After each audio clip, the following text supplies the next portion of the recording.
Então, boa tarde a todo mundo. A gente está aqui hoje numa roda de conversa com a professora e pesquisadora Lia Schuckmann, que é professora da Federal de Santa Catarina.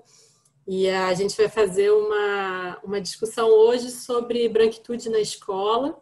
A ideia, né, é partir junto aqui com a equipe de estágio do Instituto de Psicologia, né, do estágio em psicologia escolar, e também a equipe do projeto de extensão, oficinas de gênero e sexualidade na escola, também do Instituto de Psicologia da UERJ.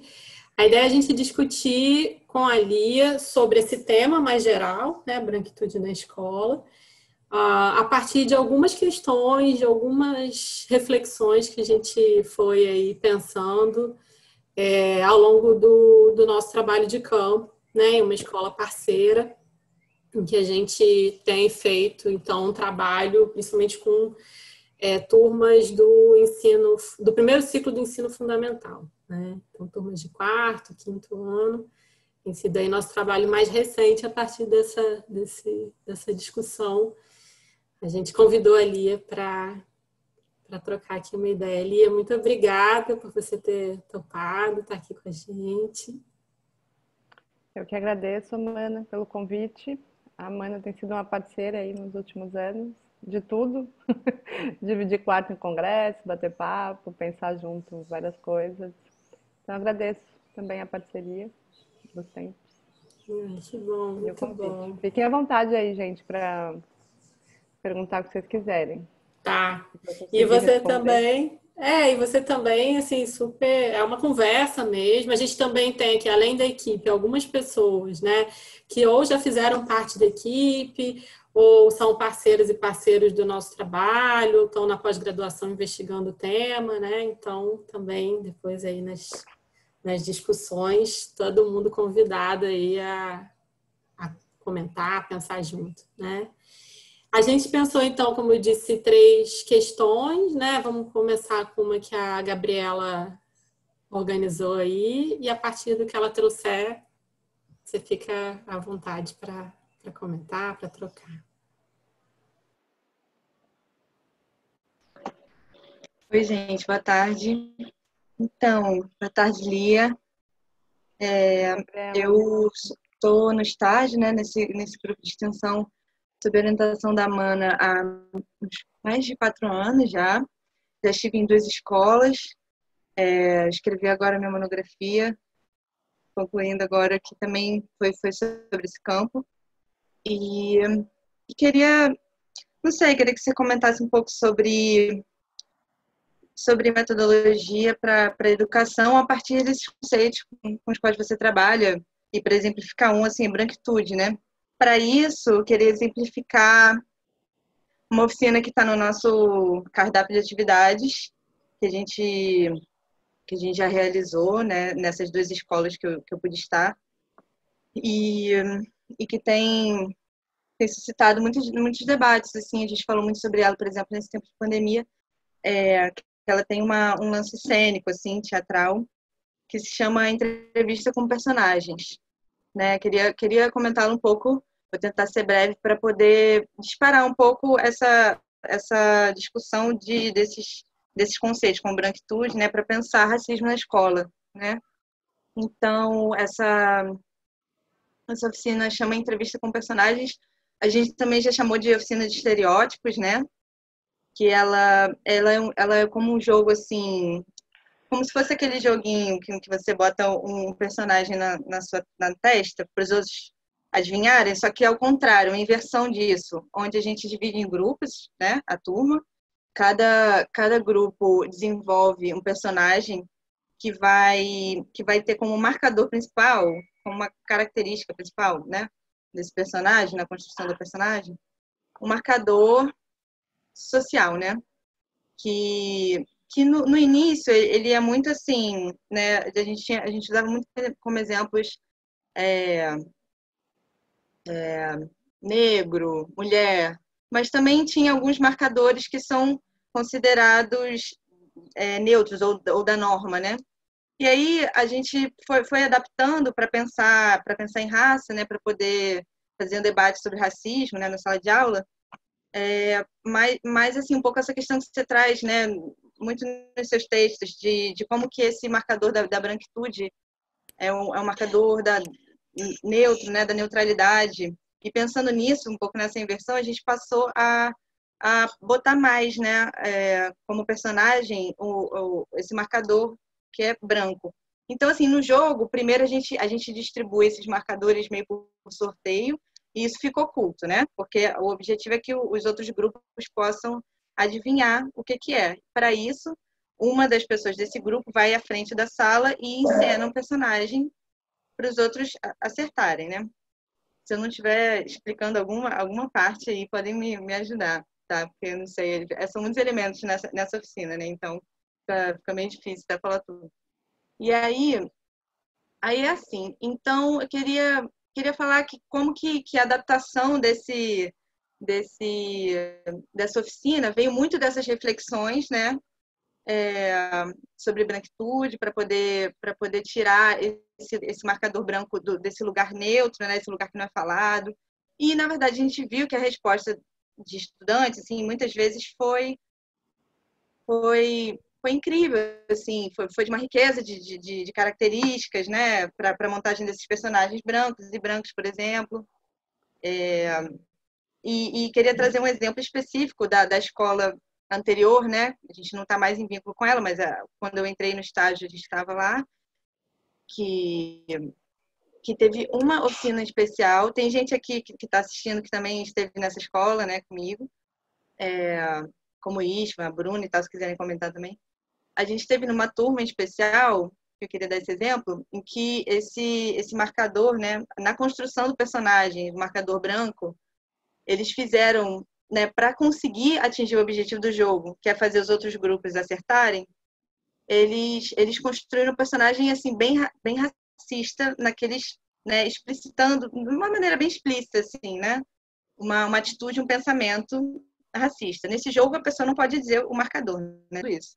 Então, foi interessante que nessa época a gente estava querendo botar bastante marcadores que são considerados normativos, como por exemplo heterossexual também, né? E nesse mesmo dia dessa oficina que eu quis trazer, dessa data, eles também fizeram um heterossexual muito homofóbico, uma atitude muito homofóbica, por exemplo. E que eu me lembre, foi o único dia em que todos os grupos acertaram os marcadores que estavam ocultos, né? Então eles fizeram assim uma estratégia mesmo, né? Sem que isso não estava de longe assim na instrução, no comando da atividade, sabe? Então foi a estratégia que as alunas e alunos arranjaram para construir, né, uma personagem que pudesse ser adivinhada, né? E adivinharam. Quanto mais racista a coisa ia ficando no discurso do personagem, eles falavam: eu acho que é branco, não tem como, né? Ser outra coisa. E aí, nesse dia, todos acertaram. Bom, é um pouco isso, assim. Trouxe esse exemplo, queria que você comentasse um pouco sobre metodologia, assim, para educação, o que você achou e ver aí o que mais pode surgir desse debate. Tá bom? Bom, obrigada, Gabriela. Bem legal a oficina de vocês, né? Adorei ouvir os relatos. Eu não sei o quanto que eu posso responder sobre metodologia, porque eu não tenho trabalhado muito com escola, né? Eu tenho algumas oficinas que eu faço, mas acho que é uma coisa que é muito importante da gente pensar, que as intervenções no campo, né, da escola, ou em alguns campos, eles estão muito no combate àquilo que a gente nomeia como preconceito racial, né? E porque o que é a branquitude, né? O que seria esse lugar do racismo? Ele tem os conteúdos, que é onde uma oficina como essa vai fazer uma ruptura, ou vai tentar fazer uma crítica aos conteúdos estereotipados da ideia de raça, né? Agora a gente, aí pensando, né, na escola como um todo, a gente consegue mexer muito pouco quando a gente faz o ataque, né, à ideia do preconceito racial, a ideia do que estrutura o racismo dentro da escola, que tem a ver com a reprodução da própria estrutura social, né? Quem está na eu sempre dou esse exemplo porque eu acho bastante forte, assim, de como que o meu filho, sei lá, de 5 anos, que estuda numa escola pública boa, que é a escola de aplicação aqui, então é uma escola pública que tem uma classe média, exatamente porque o racismo vai, né? E aí, só para dar um exemplo, como é que a escola funciona. Ela é escola de dentro da UFSC, que sendo de dentro da UFSC, o edital ele só é interno, né? Quase interno, porque ele circula dentro do edital da UFSC. Claro que alguém pode ver de fora, mas acaba sendo um edital interno. O que acontece? De 178 alunos da escola, que é o Núcleo de Desenvolvimento Infantil, que é a área dele, tem 6 alunos negros na escola. E é a escola mais perto do maciço do Morro, para quem conhece Florianópolis, que é do lado da onde tem 80% de população negra. Então, é a escola pública mais perto e de qualidade, e tem 4 alunos negros. É uma escola de sorteio, né? E por sorteio, que poderia pensar, bom, a gente tem sorteio, a gente não tem como, né, tá sendo racista. Agora, o fato é que quando a gente fala que o racismo é estrutural, a gente está falando assim, tem várias... A resposta ao racismo estrutural é uma resposta para falar a quantidade de barreiras que essas pessoas estão passando. A gente está falando de várias barreiras, né? Então, o edital é uma, né? O horário não ser integral é outro, o fato de que não tem nem almoço nem jantar, mas tem um lanche só é outro, que vai impedindo. Então, são várias coisas, né? E aí, quando a gente pensa, eu só estou falando tudo isso porque uma coisa é pensar a estrutura da escola e combate ao racismo na escola via a estrutura da escola, que tem a ver com quais são os horários da escola, se a escola tem alimentação, como é que as pessoas entram na escola, quem são os professores, quem está na limpeza, que tem a ver com mexer a estrutura, né? Em geral, nos nossos trabalhos, a gente mexe com a ideia de atribuição de significados, mudança de atribuição de significados e de sentidos. Porque a raça, né, ela é também uma atribuição de sentidos sobre um corpo, né? Uma atribuição de significados sobre um corpo que são significados positivos, negativos, etc. Então, pelo que eu, né, ouvi de vocês, vocês estão trabalhando exatamente nessa mudança ou pensar essas atribuições de significados e de sentidos, que é a metodologia que trabalha de fato naquilo que é uma perspectiva de educação crítica, o pensamento, né, mudar os significados. Agora, sobre a metodologia, só queria fazer essa separação a priori, porque assim, existem várias formas de a gente pensar um estágio para pensar o racismo na escola, né? Uma forma é pensar a construção de conteúdos racistas, e outra coisa é pensar, né, vamos pensar que a estrutura ela tem uma forma e tem um conteúdo, né? Só que a própria forma produz muito conteúdo, no sentido de, por exemplo, nessa escola do meu filho, né? A gente tem todo, como é uma escola que as pessoas entram por concurso público, e é um concurso público de universidade federal, e que né, tem todas essas barreiras, a gente tem todos os professores brancos, todos da escola. E todas as pessoas que estão são os terceirizados, que é a limpeza e a merendeira, e são terceirizadas, são negras. Exatamente assim a escola do meu filho. E ela é algo que é uma escola pública, né? Não é que alguém escolheu, não é uma empresa, mas o fato de que os terceirizados são essas pessoas, né? Então, ele não precisou, a escola conta a história da África, tem todas as oficinas para produção de significados e sentidos e combate ao preconceito racial. Todas, absolutamente todas. É uma escola assim, super de ponta, acho que acredito como, né, o Pedro II também pensando assim, o combate ao racismo. E como é que foi que o meu filho aprendeu, por exemplo, o racismo naquela escola? Tirando as relações com os amiguinhos e tal. Foi assim, no dia que ele foi apresentado para a escola, ele foi falar, essa aqui é a diretora, o nome dela é Marília, né? Ela fica nesse lugar.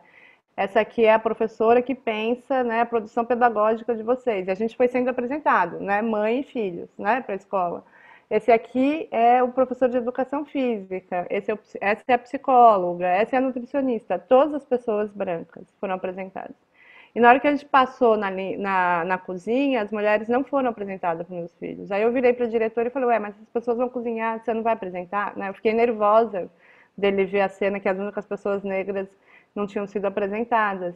E aí ela falou, e que não é obviamente uma coisa que é dela, é próprio dessa estrutura enlouquecida, ela falou, elas são terceirizadas, ficam mudando o tempo todo, eu não sei o nome. Enfim, aí passou pela pessoa que estava na porta, né, que era a segurança, que também não foi apresentada para o meu filho. Naquele dia ele aprendeu o quê? Que tem pessoas que importam. A profissão dela é importante de ser apresentada. Elas têm uma sala, elas usam a roupa que elas querem. E o que elas fazem na escola é muito importante, por isso que é nomeado. E elas são brancas. Tem pessoas que o que fazem na escola não é importante para a escola, porque não é, a profissão não é apresentada, elas não têm nome, elas usam uniforme e elas são negras. Ou seja, tem vidas que importam e vidas que não importam dentro daquela escola. E tudo isso por causa da estrutura de que 10 anos atrás o STF aprovou a terceirização de todos os trabalhos meios dos institutos, das escolas públicas, universidades públicas ou instituições públicas, e isso se repetiu também nas instituições privadas, né? Então a gente tem aí a terceirização, essas pessoas elas não ganham mais. Eu sei que você falou de uma oficina, mas eu estou falando onde que a oficina pode. Eu estou fugindo do assunto, mas eu estou só querendo dizer que a oficina ela vai estar, né, no combate ao racismo na escola, naquilo que é a produção de significados. Só que o que acontece, né? Se a gente partir do pressuposto que o racismo ele é estrutural e estruturante, é a estrutura que produz o conteúdo dos significados e o imaginário das pessoas, a gente pode fazer tudo isso na escola. A gente pode contar a história da África, fazer oficinas, fazer todas as metodologias mais incríveis críticas que a criança vai aprender a ser racista, olhando a estrutura da escola. Então, eu só estou falando isso assim de tipo assim que é muito triste pensar isso, mas eu acho que a gente tem que começar a pensar assim, como é que a gente poderia, né, pensar estágios, etc e tal, que produzam mudanças dos significados, que sim é muito importante, né? Porque isso aí vai mudar realmente de fato muito das relações entre as crianças, entre uma e outra, né? Só que aí a gente não consegue assim, tipo, porque assim, por muito tempo a luta antirracista foi muito focada na educação e na produção de novos significados ou retirar os significados negativos ligados ao que são os negros, ao que são os indígenas, né? E aí agora, se vocês forem ver, nos últimos 10, 15 anos só se fala de racismo estrutural, quase, racismo estrutural. Antes a gente falava muito de preconceito, né, na linguagem comum. Porque o que se aprende, o que se aprendeu é que, na verdade, a escola ela consegue, né, do jeito que ela está, né, se todos os profissionais resolverem trabalhar dentro da escola, o psicólogo, as oficinas, ela consegue combater preconceito racial, né, que é a produção dos significados e sentidos, né, que podem ser críticos, mas a gente não consegue, né, via escola ou via educação, com metodologias críticas, que é o que uma oficina dessa vai fazer, ter uma força muito grande de deixar de ser estruturante, né, o racismo. Agora, uma coisa muito interessante da oficina que você falou é que eles responderam de fato o que é branquitude e o que é heterossexualidade, né? Que a branquitude, na verdade, é uma coisa que eu acho muito, muito importante da gente pensar, e que a Cida Bento vai responder, em alguns lugares também, é que ela não pode ser vista, né, como uma identidade naquilo que significa identificações dos sujeitos em coisas comuns ou cultura comum. Eu sempre fico pensando, né, o que eu, Lia, que sou descendente de judeus que há 2 gerações atrás não eram brancos na Europa, e aí chegam no Brasil e viram brancos, né, mas são assassinados porque não eram brancos, e a cultura é uma. Tem de parecido com descendente de português hoje no Brasil que herdou terras, tem uma herança assim que tem a ver com a própria escravidão, que é de terras, que é de fazenda, que a família enriqueceu via, né, o trabalho da população negra. O que a gente tem em comum? A gente não tem a religião em comum, né? Inclusive as festas não são as mesmas, a gente não tem história de descendentes em comum, a gente não tem nem origem de descendentes em comum, absolutamente nada, mas nós dois somos brancos, né? E nós temos em comum que o racismo, ele coloca tanto eu como essa pessoa em um lugar de vantagem, tanto eu quanto essa pessoa somos beneficiárias, né, da estrutura racista, ao ser considerados brancos. Então, a resposta dele é muito boa, porque na verdade ele um personagem racista é o branco, porque na verdade conceitualmente, aí não falando de indivíduo, a única coisa que define o que é ser branco é o racismo, né? Agora, dando esse exemplo, tipo, eu e aquela outra pessoa, né? Que a gente não tem nada em comum religiosamente, não tem uma identificação como tem uma identidade étnica, às vezes, né? Mas o racismo é aquilo que é o pilar daquilo que vai definir que eu e essa pessoa somos brancas, né? É a relação de poder. Aí, enfim, saí falando que nem uma louca, nem sei se eu te respondi. Respondi. Eu posso, né, acho que se eu puder comentar um pouco, não, acho que você não fugiu nem pouco, acho que o relato que eu trago provoca bem nesse lugar, né, que você trouxe da questão da forma do conteúdo, né, se eu puder falar um pouco, assim, o que eu entendi, né, do que você disse, não, assim, não depende unicamente do conteúdo, né, do que está sendo transmitido, de informado para aqueles alunos, que foi o que você disse, né, eles responderam o que é racismo e homofobia. Essa não foi a nossa pergunta. A gente não perguntou, a gente não fez uma aula antes, a gente não trouxe nada expositivo no sentido de, olha só, a gente vai trabalhar racismo é um problema, que é isso, que é aquilo, e tal. Não, a gente chegou e falou, a gente vai fazer um jogo e esses são os marcadores. Essas características, enfim, existem, né? Vocês sabem que é uma pessoa branca e para conseguir encenar isso, eles precisaram, né? Então, assim, algo dessa da brincadeira, das regras do jogo da oficina, fazem com que a estrutura ali seja, eles têm que demonstrar, né, que eles entendem como uma pessoa branca. Então, acho que você foi bem nesse ponto mesmo. A coisa da forma do conteúdo tem tudo a ver com o que a gente tem pensado. Então, obrigada. Foi ótimo. Eu queria só, enfim, sinalizar a presença aqui da Conceição Seixas, que é professora da Faculdade de Educação, amiga querida e super parceira da gente, e também está aqui, da UERJ, né? E, bom, entrou Marília também, que é doutoranda do programa. Então, talvez Isa possa trazer a questão que você pensou aí, Isa. Oi, boa tarde. Eu sou Isabela, também faço parte do estágio da Amana. Talvez possa falar um pouquinho mais perto do microfone, tá um pouquinho abafadinho. Tá melhor? Estava bem baixinho, né? E eu pensei em duas situações, assim, que a gente passou ano passado no estágio, que a primeira foi quando a gente estava fazendo entrevista com alguns professores do colégio. Um deles, os professores que estavam fazendo as oficinas com a gente, né? E aí um deles comentou sobre o espaço assim da sala dos professores e tal, os discursos que ele escutava. E aí ele comentou assim que eram discursos muitas vezes racistas, elitistas, sobre o modelo de aluno que eles esperavam assim no colégio. E isso ficou assim. Ele comentou também muito sobre a metodologia, que ele ficava incomodado às vezes, metodologia assim de ensino, né? Que eram muito eurocentradas. E aí, em outra situação, no ciclo de oficinas, né? Foi a primeira turma que a gente entrou.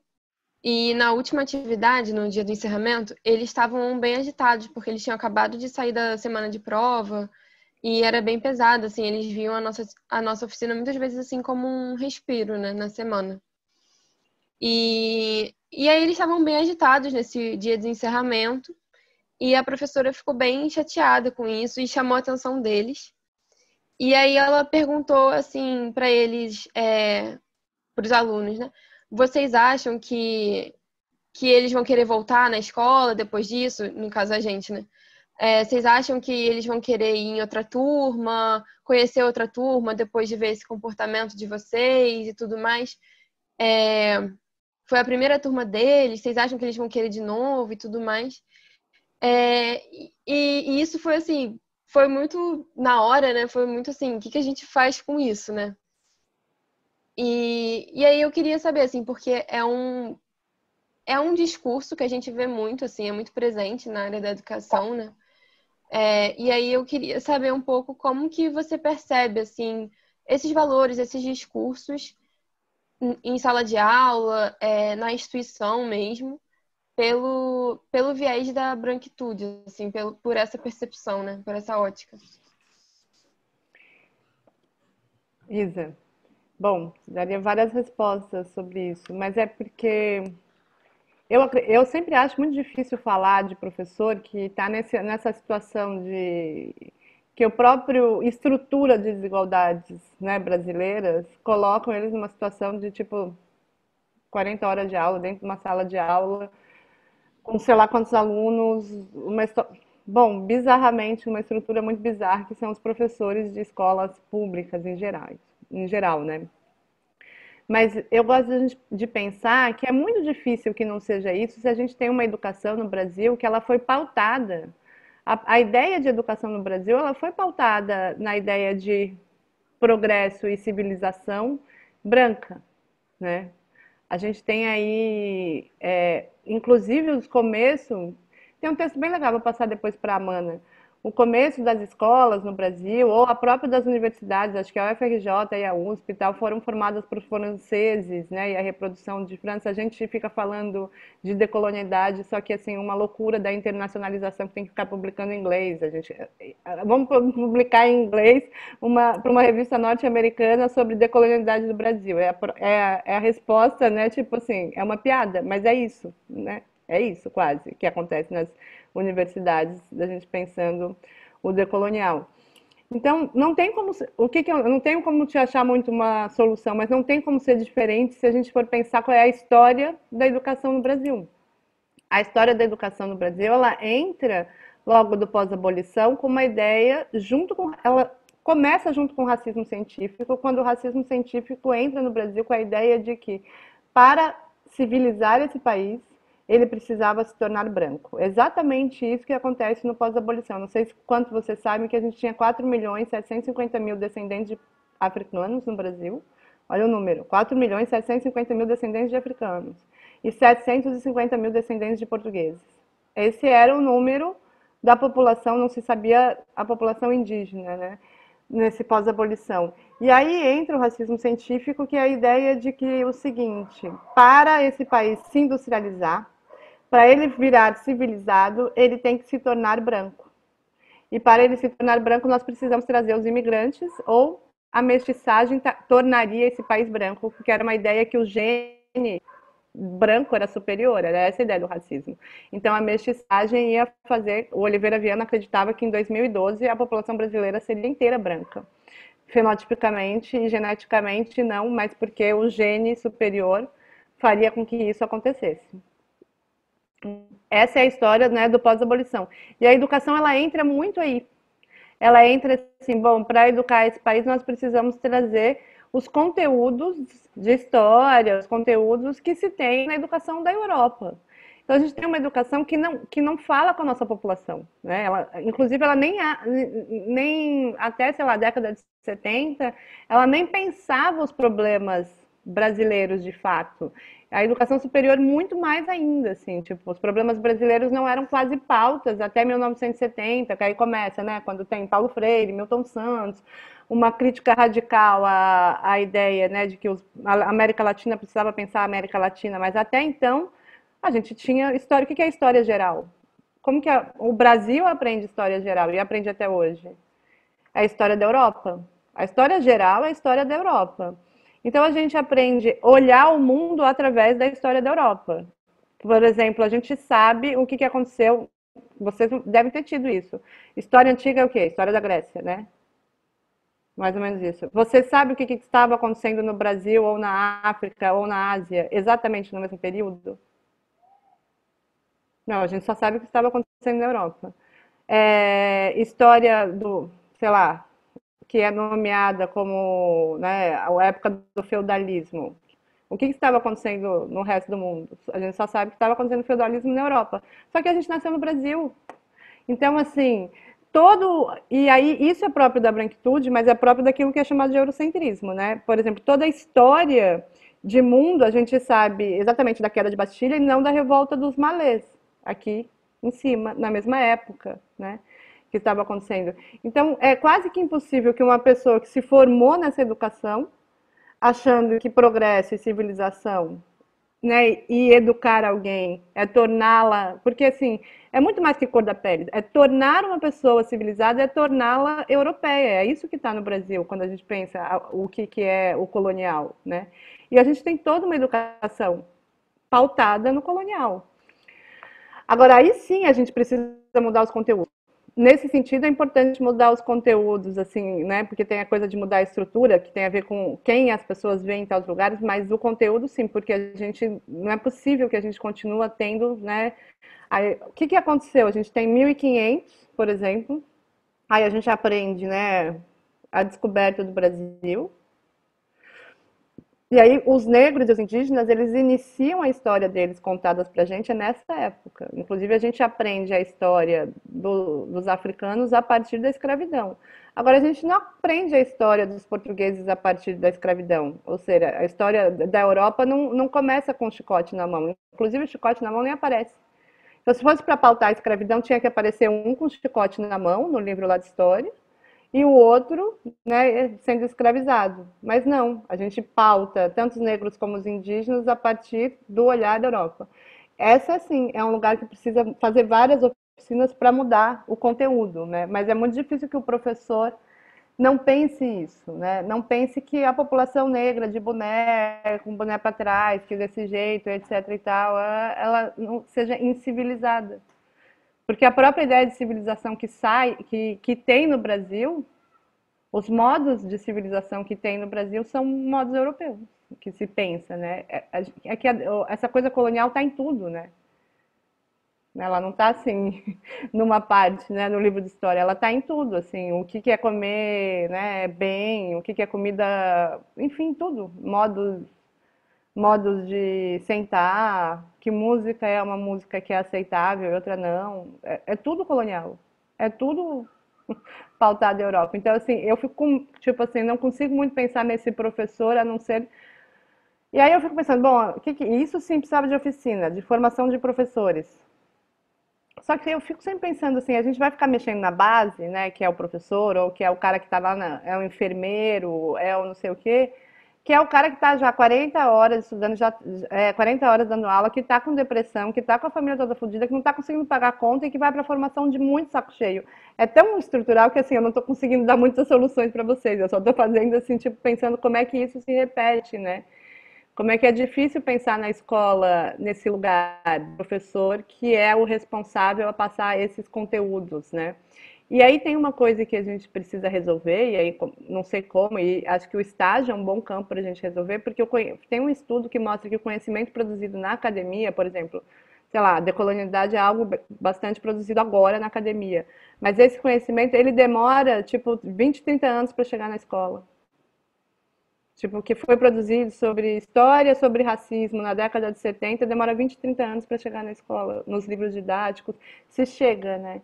Então, assim, o estágio é um bom campo, né, para pensar assim essas formações, etc e tal, para fazer essa ligação universidade-escola de um jeito um pouco mais rápido do que. E agora com esse MEC, talvez nem 20, 30 anos, né, que a gente está. Então, né, pensando assim, como é que faz, mas eu tenho muitos problemas de culpabilizar professores, assim, fico com muitos problemas assim éticos nisso, porque, bom, eu tenho um marido que é professor de escola pública, assim, é tipo, é inviável, é uma vida inviável, assim.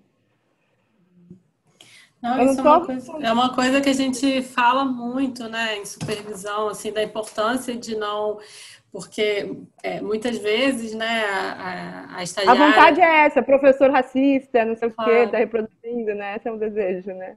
mas muitas vezes, né, isso eu lembro que sempre destaquei, assim, em supervisão, né, a estagiária de psicologia chega lá e passa 2 horas na escola fazendo, né, depois de ler, vigiar e punir, fazendo uma atividade, né, com uma turma que não sei o quê, aí volta cheia de problematizações, de críticas e tal.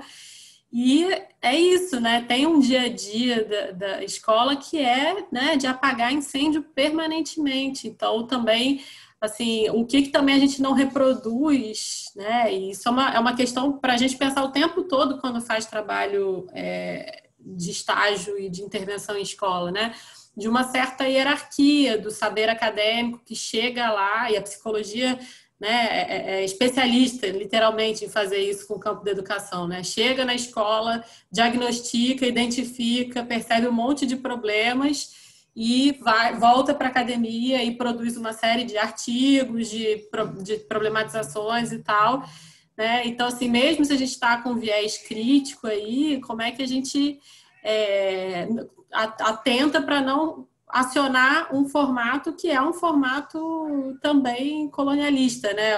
Hierarquizador da produção de conhecimento, né? Isso que você falou é super importante, assim, dessa demora, né, de chegar. Porque, gente, esse povo tem formação, né? Os professores têm formação, eles são obrigados a ter formação 2 vezes por ano, né? A secretaria, os municípios, né? Fazem formação, colocam um tema, né? Sei lá, étnico-racial, enfim. Mas qual é o lugar que as pessoas chegam nessa formação? É muito surreal pensar a vida desses professores, né? Eu fico pensando assim, tipo, porque e é cada vez mais, e a escola não tem isso, não tem aquilo, assim, é uma o cara tá na ponta, é igual pensar pra gente que é da psicologia, que quem tá na ponta do CRAS e do CREAS, né? Eles já estão num aparato que tem muito pouca estrutura, né? Quer dizer, é um aparato que não está ganhando dinheiro do Estado, que tem que apagar incêndio, que tem que investir.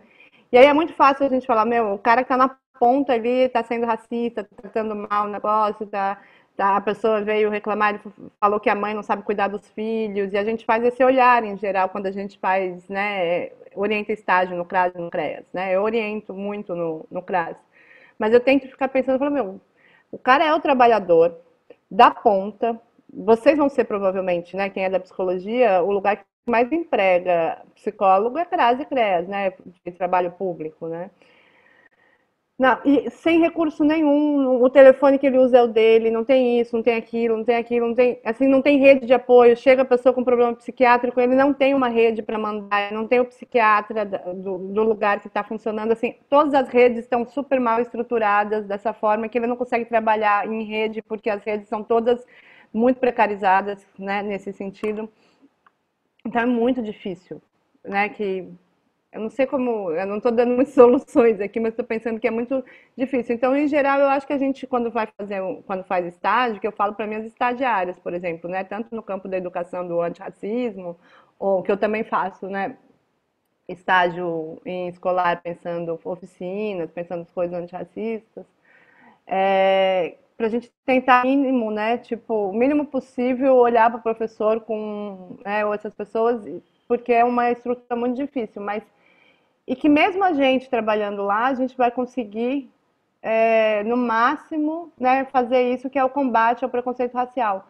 E aí o que é importante nas relações interpessoais, né, dos sujeitos, de como eles convivem, de como eles vivem, inclusive na produção de negritude positivada, essa atribuição de significados e sentidos, né, ligados à negritude, é muito fundamental na produção para os negros e negras da escola. Isso é uma coisa muito legal de fazer.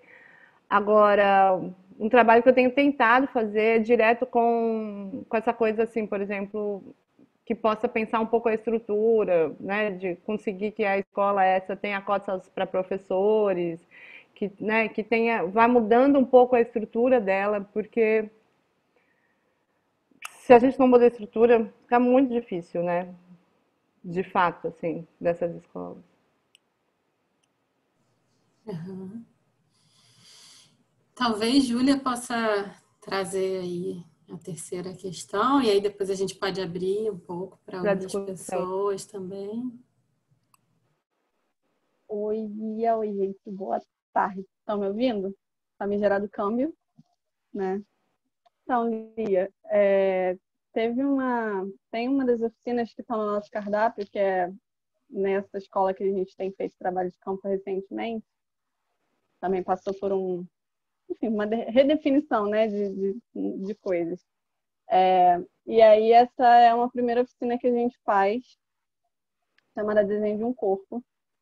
E a gente, o manejo da oficina é tentar não ser diretivo, assim, né, de tipo, cria um corpo feminino, cria um corpo masculino. Desenha um corpo de uma pessoa da sua idade, né? E aí, a partir disso, os desenhos começam, as perguntas começam, pelado com roupa, mulher, menino, enfim. Em E que essa é uma turma é? turma, Que idade que são as pessoas? é uma turma de educação básica, essa especificamente foi de 5º ano. E Mas a gente aí, já fez com adolescentes também. Mas quinto sim, ano tem o quê? 10 anos? 10, 9, uma faixa mais ou menos para a cidade. E aí, esse primeiro momento eles desenham o corpo e em um segundo momento eles vão apresentar para a turma o personagem, né, esse corpo, quem é esse corpo que eles desenharam. E aí, um dos grupos era composto por 4 meninos brancos e um menino negro. E durante os desenhos, a confecção dos desenhos, a gente fica circulando pela turma, né, para perguntar, para saber como é que eles estão chegando às decisões que eles estão chegando sobre esses corpos, né, que eles estão desenhando. E aí, eu, tentando não fazer uma pergunta diretiva e curiosa para saber, perguntei como é que eles chegaram na decisão das cores do desenho. Porque pode ser inspiração de um personagem, pode ser, eu estou usando, é a cor que eu gosto, né? Como é que eles negociaram isso? E aí um dos alunos se apressou em dizer assim, a gente não é racista não, tia. E aí eu falei, não, tudo bem, mas eu não estou perguntando por isso. Eu queria saber, né, por que vocês estão escolhendo essas cores, assim, das cores. Se é uma inspiração, se vocês gostam, né, enfim. E aí teve essa fala nesse primeiro momento. E no momento da apresentação, ele repetiu isso, né? A pergunta foi refeita, porque é feita para todos os grupos, né? De como eles chegaram nas cores, nos detalhes, nos desenhos. E ele, de novo, diz, gente não é racista não, tia. E aí eu perguntei, mas por que você está achando que a gente está achando isso, né? E aí ele fala, porque vocês ficaram perguntando da cor toda hora, da cor, toda hora da cor. E aí eu expliquei, não, a gente não quer saber da cor, se você é racista ou não, né? A gente quer entender quais foram as referências que vocês utilizaram para compor o desenho. E aí, a partir desse episódio, né, dessa cena ali, como é que a gente pode pensar, se a gente consegue pensar também, usar esse discurso do a gente não é racista não, né, porque dá para entender que tem uma conotação negativa, né? Como é que a gente usaria esse discurso a favor de um letramento racial de pessoas brancas? Assim, não sei se E esse grupo era o quê? Era branco e negros? Essa parte? Não... Então, esse grupo especificamente era uma turma majoritariamente branca, são turmas majoritariamente brancas. Essa até que não era tão embranquecida, mas ainda assim majoritariamente branca. E eram formados por 4 meninos brancos e um menino negro. Porque uma coisa é você falar com uma turma de branco, que é muito mais fácil de falar com uma turma do que falar com uma turma de branco com brancos e negros. É assim, falar com uma turma de negros é uma coisa, falar com uma turma de brancos é uma coisa, falar com a turma mista, ela é completamente diferente, né, em alguns sentidos, né? Porque, às vezes, falar de raça, né, quando tem, para as pessoas que são, né, que são negras e que sofrem, né, esse racismo, é muito violento, mesmo que você fique falando que o racismo é violento. Porque no Brasil aprendeu-se, né, esse tabu de raça, não se falar nisso, porque a ideia é que se você vai falar nisso, você vai criar um negócio, que é o contrário, completamente, né, essa ideia absurda que se criou no Brasil. Então, dessa fala, né, tipo, a gente não é racista, não, essas pessoas estão sabendo que é mal ser racista, né? Eles estão sabendo, tá? É um discurso que está acontecendo na escola, né? O tempo todo, né? Então, tá se falando de raça, né? Nessa escola. E tem algumas pessoas, né? A Cida Bento, por exemplo, ela acha que até, por isso que eu perguntei a idade, né? Que até uns 10, 11 anos, falar de racismo, assim, tipo, óbvio que aparece, né? Aparece a pessoa falando que alguém xingou, mas falar de racismo no letramento racial não é a ideia central.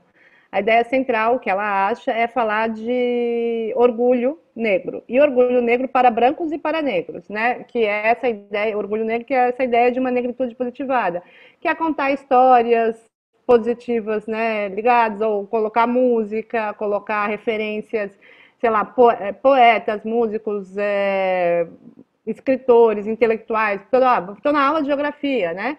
Vou dar a aula do Milton Santos, né? Eu vou falar quem foi Milton Santos, aí aparece a pessoa negra, assim.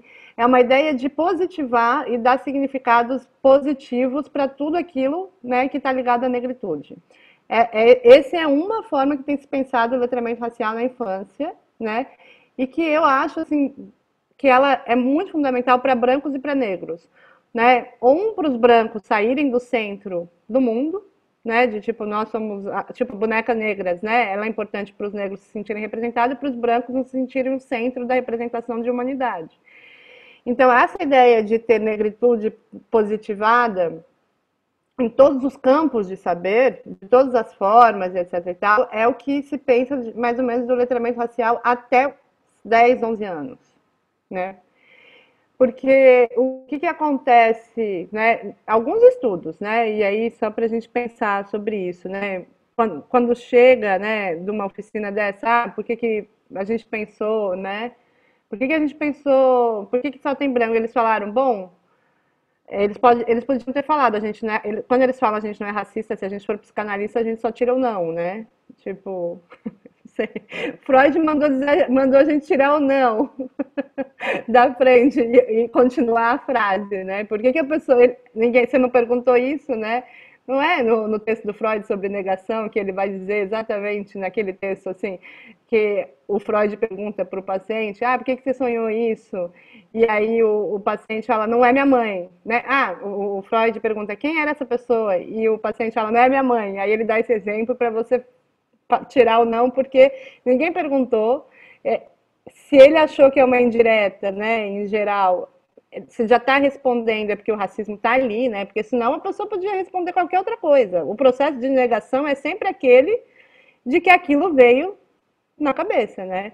Talvez o fato de que você tenha perguntado da cor, a pessoa deve ter se tocado e falar, nossa, a gente representou só brancos, né? E só tem representação de brancos. Então, partindo dali, poderia ser uma das formas, assim, né? E por que essa representação é branca? E problematizar mesmo, né? O lápis de cor da pele é branco, talvez vocês pensarem. E aí não culpabilizar. Uma coisa que eu tenho certeza é nunca culpabilizar a pessoa que fez, né? Ali, assim, tipo, vocês são racistas, mesmo porque a gente precisa, em todas as oficinas, tirar o racismo do âmbito moral, né? Individualizante do sujeito, né? Entender que somos indivíduos racistas, mas isso que aprendemos a ser. Então, uma forma é, olha, talvez vocês fizeram isso, né? E aí vocês, assim como fizeram o lápis de cor da pele rosa, assim como o desenho, sei lá, não tem muito desenho de infantil. Apesar de ter 2 filhos pequenos, eu meio que apago os desenhos. Mas é assim como desenho tal, sei lá, na minha época, sei lá, outro dia o meu filho botou He-Man. Tipo, aí eu fiquei olhando, falei, quem é que esse He-Man loiro, super forte? Essa She-Ra loira de olho azul, eu fiquei olhando, era um desenho da minha época, eu fiquei muito absurdo, eu fiquei assim, olhando e falei, gente, olha como a minha geração aprendeu sobre branquitude, né? Olhando essas milhões de figuras de representação de beleza, né, branca e tal. Então, talvez, daí sairia várias formas, né, de mostrar como que isso se repete nas figuras de desenho animado, etc e tal, e que eles reproduziram isso, e fazer a crítica, né? Mas ao fazer a crítica, eu acho muito legal trazer essa coisa assim, até uns 11, 12 anos, mas trazer sempre essa coisa de uma negritude positivada. Porque é muito dolorido para as pessoas negras que estão nessa sala ficar ouvindo que eles foram escravizados, de que eles foram isso, de que, né, a negritude sempre associada à ideia de dor, né, mesmo a ideia de que vão sofrer racismo e de que... Porque por mais que você faça uma crítica, tem uma diferença muito grande, mesmo quando você está fazendo uma crítica ao racismo, ficar apresentando ele, né, nesse lugar de um sofrimento eterno, ele recoloca esse lugar, né, para aquela criança que está ali vendo. Então, quem tem falado, né, de letramento racial até os 12, 13 anos, tem falado, olha, gente, tipo, ficar falando da escravidão, mostrando cenas da escravidão, da forma que tem sido feito, não ajudou para pensar um letramento racial ou para essas pessoas se identificarem com aquilo que é nomeado negritude, né? O que a gente tem agora um boom, assim, né? Muitas pessoas que não se viam como negras, né? E nem queriam se ver, porque a partir do momento que aquilo era negativo, eu não quero uma coisa negativa. E quando você vê agora o censo mesmo mudou quase 20% da população nos últimos 20 anos, né? Para pessoas que se colocam como negras. Porque tem aí um movimento de negritude positivada, né, do próprio movimento negro, que faz com que, né, as pessoas, o cabelo da transição, meu black é lindo, etc e tal, que elas consigam estar em um outro lugar. Então, essa eu acho que assim, a coisa mais legal de pensar para essa idade é isso, né? É tipo, sempre uma negritude, oficinas de negritude positivada, que é muito importante para branco também. Porque às vezes a pessoa acha que tem que ser um ensinamento que o branco não tem que aprender negritude positivada. É o branco que tem que parar de significar negativamente também, né, a negritude. Né? Então, é a mesma oficina para brancos e para negros de negritude positivada que você tem pensado. Uhum. E aí sim é uma Muito coisa bom. que é muito importante pensar, que aí não é da estrutura, que não é o professor, que não é mais outros campos, que é muito importante pensar realmente a construção de outros significados, que é um papel que a gente não fica tão desesperado, né? Porque quando a gente começa a pensar na estrutura econômica, a vida do professor, que não sei o que, você fala, meu Deus, mas não dá. É muito sentimento de impotência, mas as oficinas de negritude positivada, elas dão uma respirada, assim, nesse sentimento de impotência no combate ao racismo, assim. Porque muita gente, você vai vendo nos depoimentos mesmo, né? Desde o hip hop até tudo aquilo que é movimento de negritude, que é do samba ao rap, ao não sei o que é movimento de negritude, como isso fez parte das pessoas negras que hoje em dia são acadêmicos, são intelectuais, são críticos da sociedade e que se assumem de um jeito. Todo esse processo tem a ver com uma identificação com aquilo que tem a ver com a negritude positivada. Assim. Muito, muito bom, assim, acho que não sei para vocês, mas eu estou pensando várias coisas aqui. Talvez a gente possa ouvir um pouco das pessoas que então estavam mais ouvindo até agora, que gostaria de comentar, de fazer compartilhar, trazer alguma questão. O pessoal sempre fica quieto, né? Nesses encontros online. Não sei, os meus alunos, eu levei a Amanda também, a gente está fazendo trocas. Eu levei meus alunos, porque assim, agora a Amanda está dando disciplina de relações raciais e eu estou dando a disciplina de gênero, né? Aqui na UFSC. Eu dou as relações raciais também, né? Mas a gente se liga para fazer assim, ai, me salva aqui. Um dia eu falei, Amanda, vem me salvar aqui dessa aula de interseccionalidade com meus alunos. Aí ela foi, eles ficaram quietos depois. Ó, hoje à noite eu e a... Gente, ó, a mesa vai ser eu, Cida Bento e Denise Carreira, na Fantástico. FEUS. Tá fantástico. Eu queria estar lá assistindo, né? Tipo, falei assim, vou ter que falar, pô. Vai ser gravado, Lia? Acho que vai, mas na verdade é sobre educação antirracista também, Sim, é né? que é exatamente na hora da minha aula de relações étnico-raciais. E hoje o tema é branquitude, inclusive. Vocês vão estar É, na nossa aula também. Mas. E a Georgia que vai dar aula hoje. que legal. Todos vocês estão fazendo oficinas? Nas escolas, todos? Não. Não, os que estão os estagiários todos fazem? E os alunos gostam de fazer oficina? Bom, tem dois aqui, né? A Bruna e o Istvan, que já se formaram, já Então, são psicólogos, PhD de oficina. já, né, não estão mais, sim, na graduação. E tem pessoas que estão agora no grupo de pesquisa que ainda não foram a campo, né? Então não tá nem todo mundo entrou em contato com o campo, além de que agora a gente não está indo para a escola de qualquer maneira. Mas sim, eu acredito que até nesse exemplo que eu fiquei dando, que eu dei, né? Eu fiquei lembrando assim, passei a pensar isso enquanto eu formulava aqui a pergunta, né, sobre a oficina de entrevista com personagens. De como, assim, eles falavam com deboche, sabe? Mesmo, com ironia. Claro que é uma interpretação, mas, assim, dá para pensar um pouco no que provoca, assim, a oportunidade de tematizar racismo em sala de aula, nessa escola que eu mencionei, né? De uma maioria esmagadora de alunos e alunos negros, né? Negros. Então, assim, tinha um sarcasmo, um deboche ali na encenação da pessoa branca, na encenação do homofóbico, né? Que foram os exemplos que eu lembrei aqui. Então, acho que tem uma animação, tem uma coisa de poder falar sobre certas coisas que não é muito comum, assim, né? No espaço de sala de aula também a gente vem, são entradas pontuais, né? Eu acho que tudo isso provoca, entre outros fatores aí, que vocês podem pontuar se quiserem, provoca um espaço que não está dentro da coisa mais normal do cotidiano escolar, né? Acredito que isso provoca certas euforias e... Mas é que, na verdade, o mundo branco não é um lugar, né, que a nossa sociedade... Quer dizer, a sociedade só se fala de branco, né? Esse que é o dilema. Só tem o branco no centro, mas não se fala que isso é ser branco. É como se estivesse falando de pessoas, universal, né? Isso é próprio da branquitude, né? E eu acho que o mais interessante dessas oficinas, né, quando a população em geral é não branca, é que os não brancos sempre tiraram sarro dos brancos. Faz 500 anos que eles estão tirando sarro dos brancos. Que eles não ficam nesse... Né, é só o branco que fica achando... É uma coisa branca essa de ficar achando que há uma idolatração. Né? É própria da branquitude, assim, nossa, essas pessoas querem ser a gente, né? Que é aquele cara que vira para o motoboy e fala, você queria ser que nem eu. Né? É uma... Como delírio, né? Quem é que fala? É o delírio da branquitude, né? Eu esqueci quem é que Fátima fala. É, o delírio da branquitude. Acontece que faz 500 anos que os indígenas e os indígenas mesmo, sim, é um deboche por completo do que é a branquitude. É o homem da mercadoria, é o povo da caixa, é o povo que não sabe, que está destruindo, assim, é que, na verdade, não tem admiração, né? Tem um delírio da branquitude que essas pessoas queriam ser os brancos.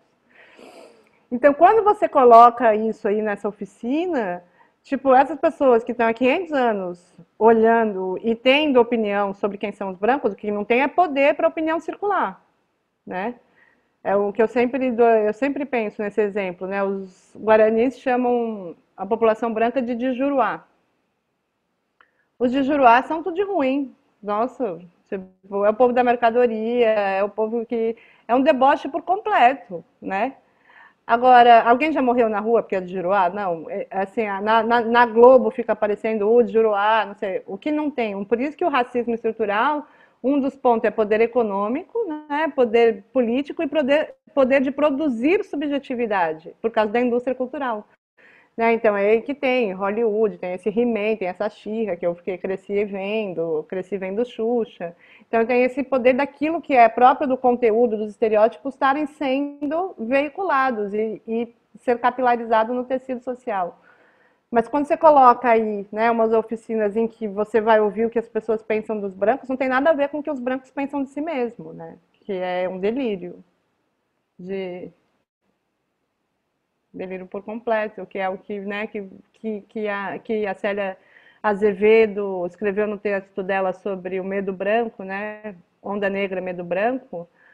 O medo branco sempre foi o medo da autodeterminação desses grupos, né, no fato que quando essa autodeterminação, que eles possam, né, estar, né, no poder de falar, que é o medo da etnização, o branco não vai ser um lugar de desejo.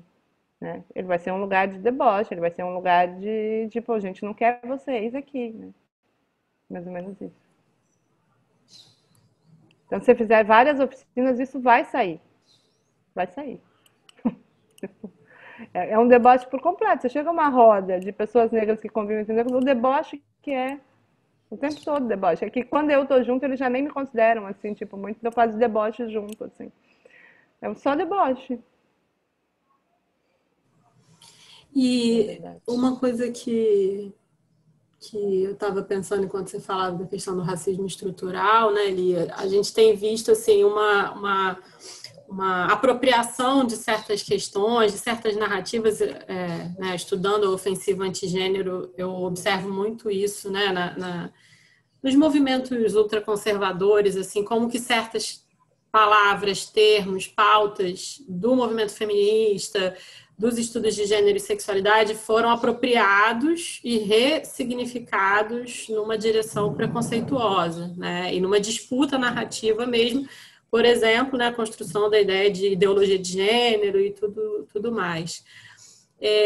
Uma coisa que a gente tem observado, e eu li algumas coisas sobre isso, com esse crescimento, isso que você sinalizou, né, de uma discussão mais focada no racismo estrutural do que no preconceito racial, né, a gente tem visto também circular uma narrativa de que, porque o racismo é estrutural, eu sou racista e não há nada que eu possa fazer, né? Assim, isso tem aparecido, né? Então, por um lado, né, a coisa da dívida histórica que não é minha, né? Então, não fiz nada, né?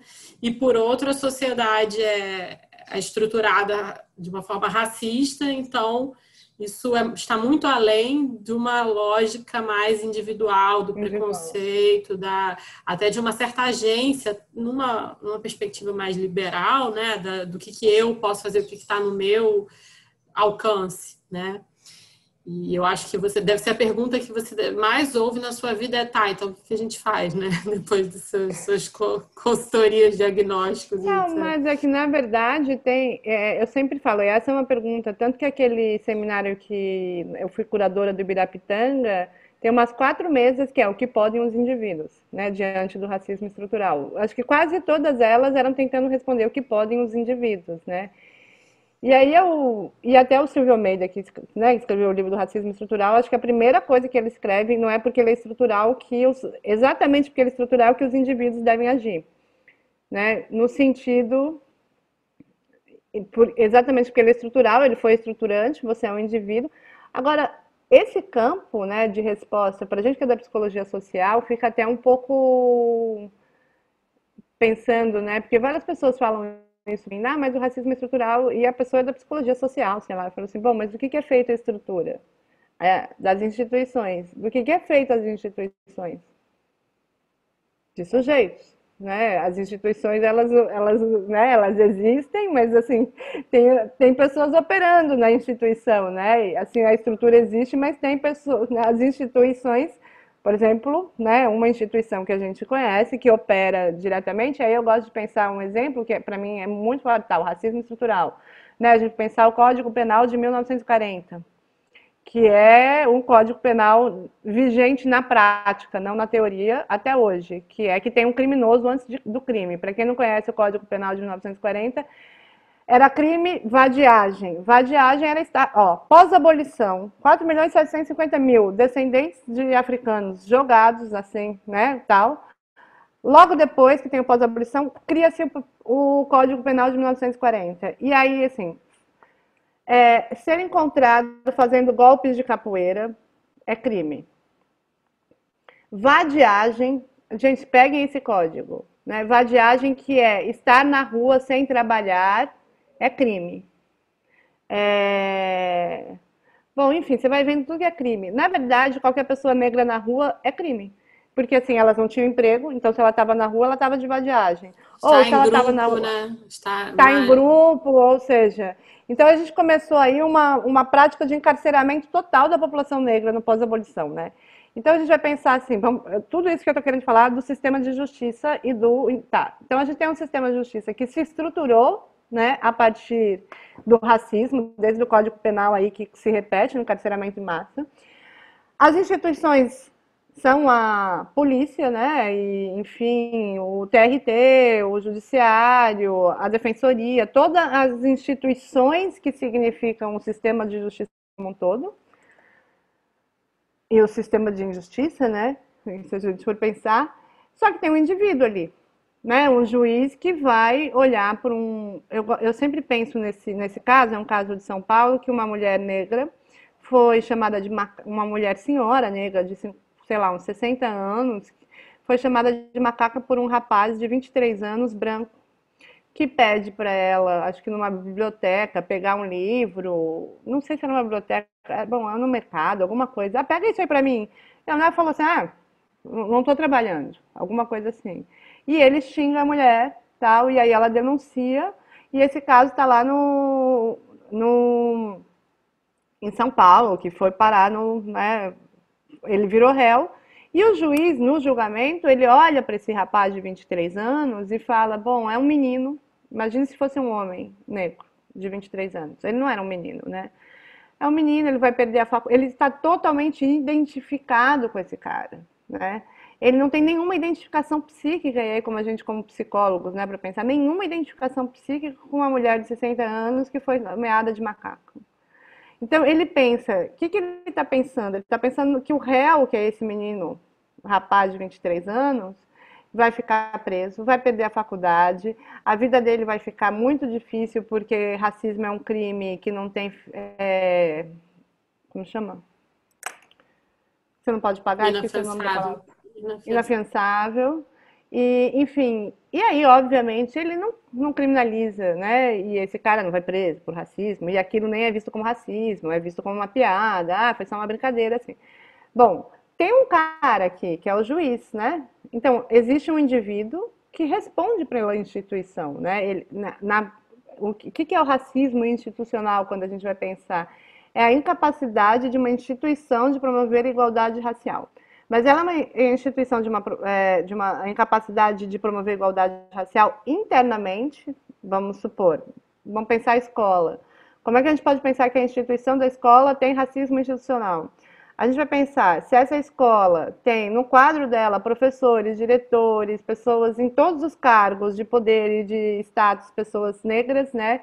Vamos supor que é no município de São Paulo, tem 40% de população negra no município de São Paulo e a escola é municipal.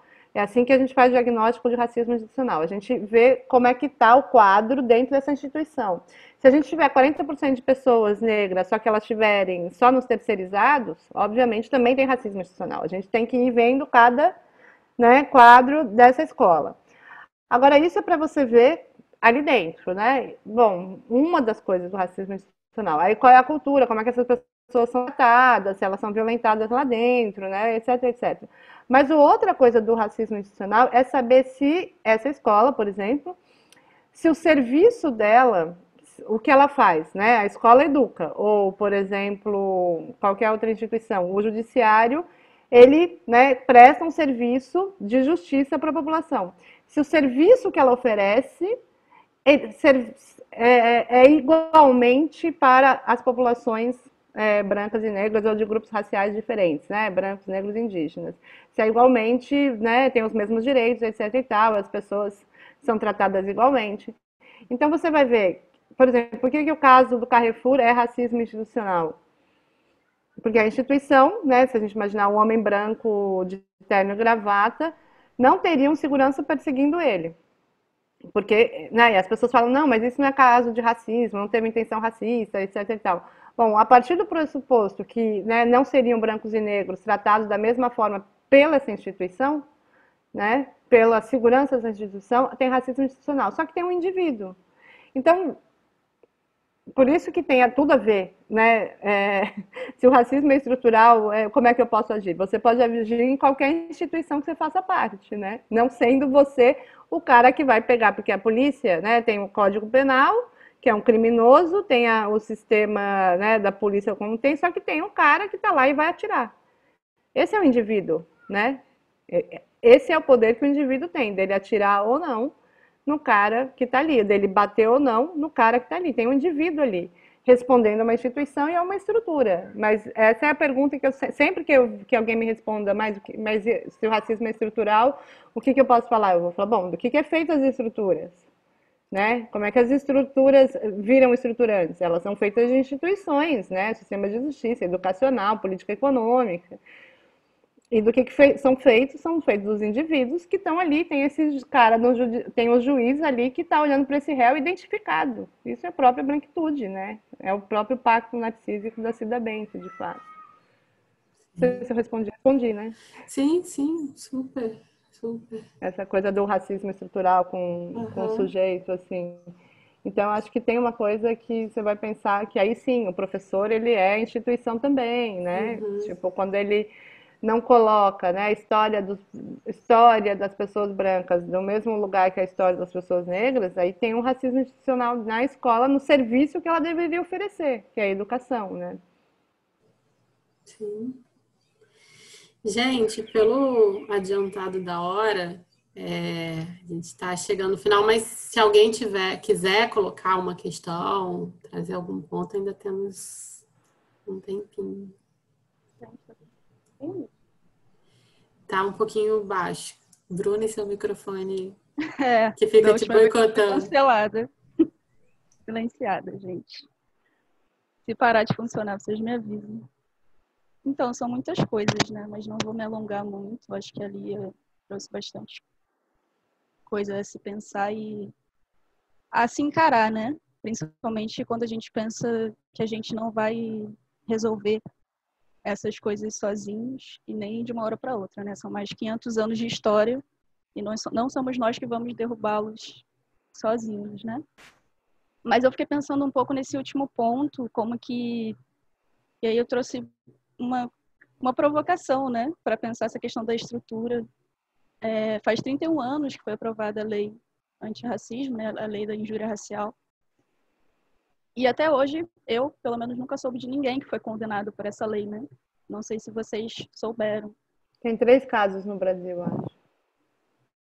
Pois então. E aí a gente pensa até o quanto que nem isso, né? Nem essa estrutura jurídica serve a gente, né? E aí, obviamente, fazendo...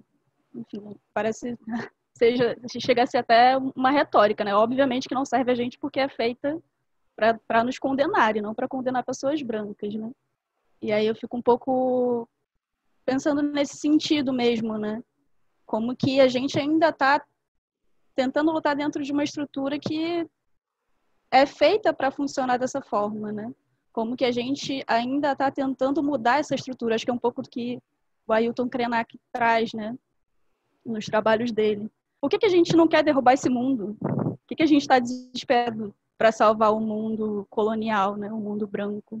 Se esse mundo que está há 500 anos nos matando, nos destruindo, e a todos nós, né? A todos nós, não apenas a população preta, a população indígena. Então, eu fiquei um pouco pensando nisso e também lembrei bastante da Grada Quilomba, né? Que ela fala de alguns passos a partir da psicanálise para se pensar o racismo, né? E ela até traz que tem que sair dessa questão eu não sou racista ou eu sou racista, se perguntar, né? Das pessoas brancas se perguntarem eu estou sendo racista, eu sou racista, e assumirem que são racistas e o que fazem com isso, né? Como é que fazem para desmantelar esse racismo.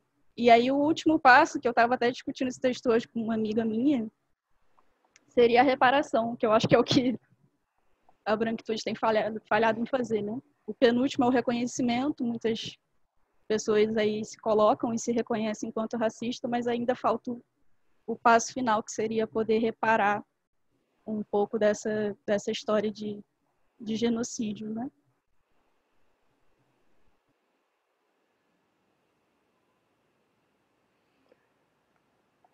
Eu acho que, na verdade, não é o que você falou, né? No Brasil não tem reparação, porque a gente não tem nenhuma política de reparação, né? A política de cotas não é uma política de reparação histórica, ela é uma política antidiscriminatória. Tanto que ela é antidiscriminatória que quem tem direito a essa né, ação afirmativa são as pessoas que estão sendo discriminadas no momento, né? Ou seja, se você for descendente, né, de escravizados e você não for negro hoje em dia, você não tem política de reparação, né? E eu acho que está certo, né? Porque quem sofre discriminação hoje é quem tem a pele negra. Não é que eu estou fazendo essa crítica, né? Mas tanto que a gente vê que não é uma política de reparação.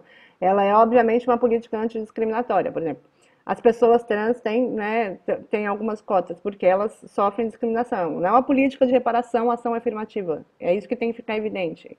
Todas as ações afirmativas são políticas antidiscriminatórias. As pessoas sofreram discriminações nessa vida e tem uma política, uma ação antidiscriminatória à discriminação que ela sofre nesse momento. Então, a gente não tem na ideia de Brasil, nenhuma reparação, nenhuma, no pós-abolição. A gente não tem nenhuma história de reparação histórica. Assim, inclusive, é algo a se pensar, né? O que essas grandes fazendas, que foram as fazendas, né, que enriqueceu a população descendente de português, né? E que tem muito ainda, se você for pensar no Recife, em alguns países, em alguns lugares do Nordeste e do Norte, né? Esse campo agrário, essa terra ainda está na mão dessas mesmas famílias, né? Não é nem que a terra está em outras famílias. No sul tem uma configuração um pouco diferente nesse sentido, mas do sudeste para cima ainda está na mão dessas pessoas. Então, não tem nem a reparação assim de que a terra, de que as pessoas trabalharam, enriqueceram, etc e tal, voltaram para ela, nem que as construções que elas fizeram, por exemplo, as grandes igrejas e grandes monumentos que foram construídos pela população negra, o próprio enriquecimento que se deu dessas populações e desses prédios, etc e tal, que foram dados, né, e que foram construídos não só pelas mãos negras, pelo trabalho da população negra, mas o maior enriquecimento que essa população, que eram os descendentes portugueses, tiveram é com o próprio tráfico do corpo, né, e de pessoas, ou seja, tráfico de pessoas que vieram de lá para cá, porque uma pessoa, eles, né, tinham mais dinheiro com a venda de uma pessoa traficada do que com esse trabalho. Então, assim, a gente não tem o reconhecimento da herança material, de fato, e do enriquecimento da população branca advinda do trabalho da população negra, né? O trabalho da população negra no Brasil serviu ao enriquecimento da população branca. E a gente tem aí uma ideia de que a população branca chegou onde chegou por mérito, né? É essa construção. Então, a gente está muito longe, né? Eu não consigo imaginar que haveria qualquer reparação histórica, né? Eu sou descendente de judeus, ou qualquer possibilidade de andar na Alemanha em paz, se não tivesse tido, né, esse nível de reconhecimento que, né, terceiras gerações de alemães que eu encontro na rua, eles, tipo, quase eles, né, quando eu fui para a Alemanha, às vezes eu falo que eu sou judia, o cara já pede desculpa. Entendeu? Tipo, é mais ou menos, tá reconhecido, não é que as pessoas têm que ficar me desculpa, mas tá reconhecido que eles fizeram uma tragédia. Óbvio, 6 milhões de corpos, né, os descendentes da minha família não vão reaparecer. Mas só o fato de ter um reconhecimento é um outro lugar simbólico muito grande, né? Você não está pedindo que seja reconhecido, está lá, está reconhecido, né? Então, assim, pensar esse não reconhecimento é muito crucial, né? Enquanto precisa ainda ser reconhecido a história do enriquecimento. Mas então, eu acho que esse ponto é um ponto muito a se pensar também, né? Nessas oficinas, né? Recontar essa história a partir do fato, né, do enriquecimento da população branca, né, a partir do trabalho, né? Pensar um lugar de reparação histórica, né, nesse sentido, que a gente não tem. Não tem um museu no Brasil. Você quer imaginar que não tem um museu no Brasil da escravidão?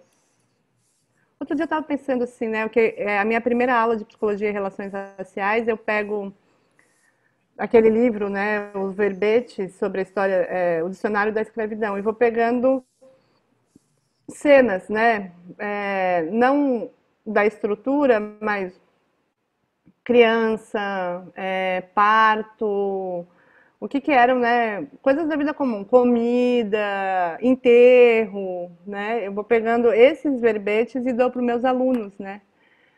E é absolutamente. E aí eu dou um para cada aluno e depois na roda os alunos têm que contar, né? O que era o verbete que eles leram, porque eu sei que eles não vão ler o dicionário. Então eu faço isso para eles saberem mais informações, né? A primeira e a segunda aula é sobre isso, né?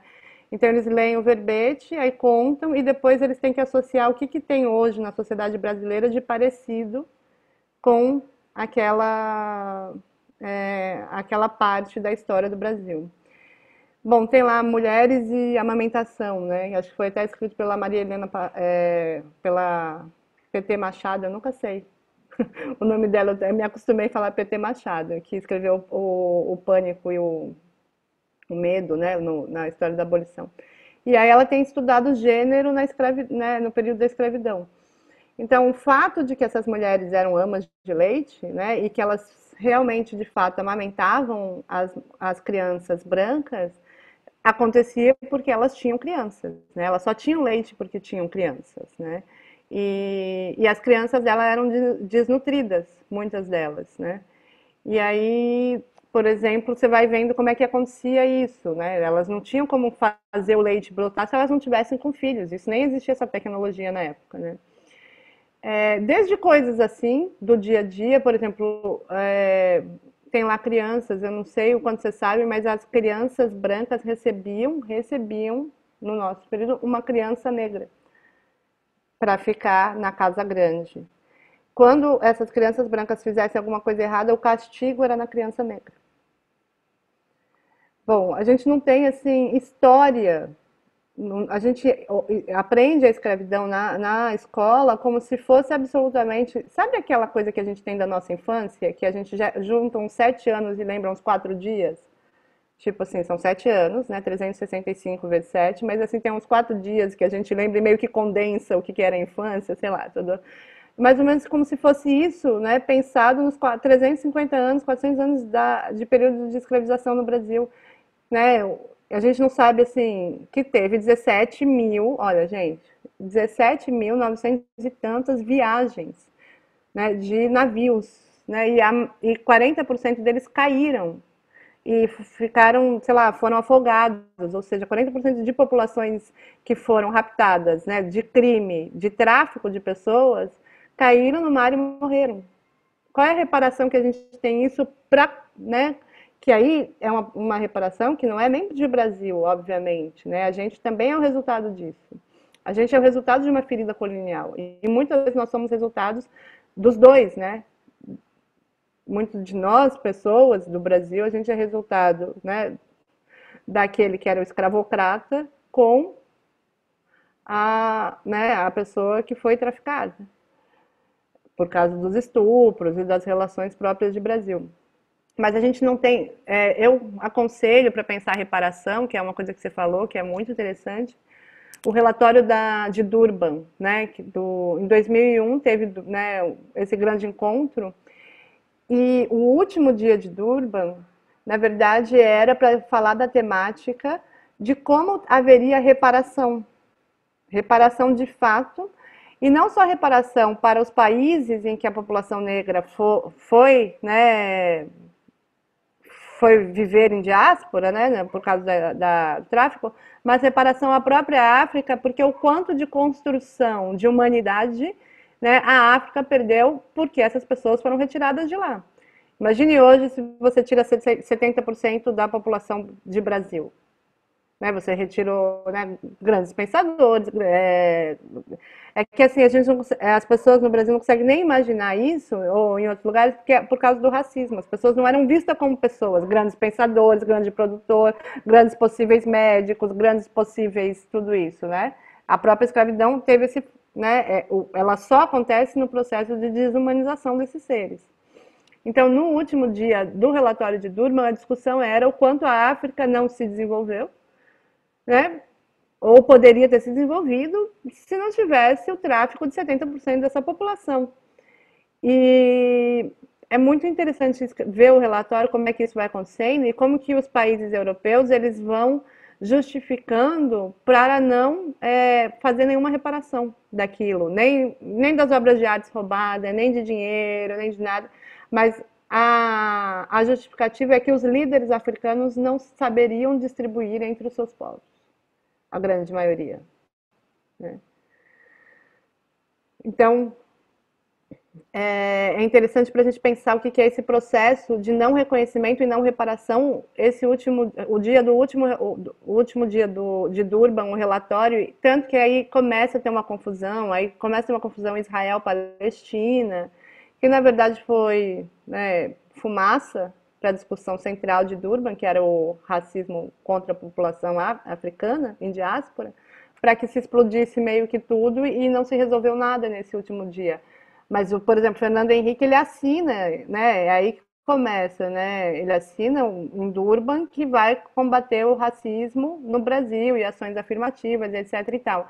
Então, nesse relatório de Durban, nesse momento, se discutem até políticas antidiscriminatórias. Ela para o último dia quando é o de reparação histórica, de reconhecimento da reparação. E é muito sintomático, né, que isso aconteça no último dia da reunião de Durban. Enfim, eu vou falando, eu vou falando aqui, né? Ótimo. Mais alguém, gente, quer trazer alguma questão, pontuar alguma coisa? foi muito bom para a gente, Lia. Inclusive, a preparação para essa conversa aqui, eu acho que a gente, assim, pôde ir pensando, né, em algumas questões que surgiram no campo. Acho que isso está nos acompanhando aí, né? Já tem um tempo alguns anos, né, que a gente foi se dando conta, fazendo essas oficinas, que inicialmente, até no nome do projeto de extensão está lá, oficinas de gênero e sexualidade na escola, né? Mas como a gente não poderia, era impossível ignorar o quanto que acionar essas discussões estava atravessado por questões raciais, né? Então, aí eu acho que teve também um processo da equipe nosso, né, de discussão do referencial interseccional, né? Agora a gente tem se aprofundado mais muitas das pessoas que estão aqui estão fazendo a disciplina de relações raciais, né? Mais em estudos específicos dessa temática, porque é isso, né? Falar de corpo, falar de convivência, a gente debate muito a questão, por exemplo, do consentimento para falar de sexualidade, tem sido um caminho importante que a gente tem trabalhado com crianças, né? Não numa sexualidade genital, mas pensar o consentimento nas relações de poder, nas relações entre sujeitos, e aí o tempo todo, né, aparece, acho que tem um exemplo, assim, muito dessa última escola, né, que a gente, que tem sido nossa parceira, como que depois de uma oficina, né, que é chamada Pessoas e Coisas, em que é acionado aí num jogo teatral, né, numa brincadeira, enfim, entre as crianças, essa questão do ser pessoa e ser coisa, ser sorteado, esses papéis, né, na discussão sobre como é que as crianças veem isso, essa relação de pessoas serem tratadas como coisas, isso estava sendo trabalhado na escola, justamente, né, a questão do momento aí, do período da escravização e tal, então isso é trazido pela turma como um exemplo, e depois o professor mostrou para a gente que numa prova que ele deu, algumas crianças responderam usando o exemplo de pessoas e coisas como para pensar a escravização, né? Então, assim, tem sido interessante para a gente poder dialogar, conectar essas temáticas que estão na escola. Isso é fundamental, que a gente tem trabalhado em parceria com a escola. É impossível fazer qualquer trabalho significativo de impacto, né? Sem a proposta ser assimilada, tomada, né, pela instituição. Acho que, sinceramente, eu acho que é muito... Talvez a gente possa recolher material, mas, assim, em termos de efeitos das oficinas, né, a parceria é fundamental. E aí, te ouvir, né, em vários pontos, assim, foi, para mim, pelo menos, foi fazendo muitas pontes, assim, com questões que a gente tem observado e que estão cada vez mais... como se diz, assim, colocadas como um desafio mesmo para a gente daqui para frente, aprofundar nessas questões, né, na retomada do campo pós-isolamento físico, né, distanciamento social. Então, queria super te agradecer, assim. Imagina. E tem uma coisa que eu sou super otimista, né? Se a gente for pensar, apesar de a gente ter aí um líder e um vice-líder negando o racismo no Brasil, a gente, a Mana, né, compara 10 anos atrás. Se eu for pensar, os meus artigos não eram aceitos em livros de psicologia, ou seja... Então, vou finalizar a gravação aqui para a gente ter os momentinhos nossos aqui. Então, muito obrigada, Lia. Obrigada.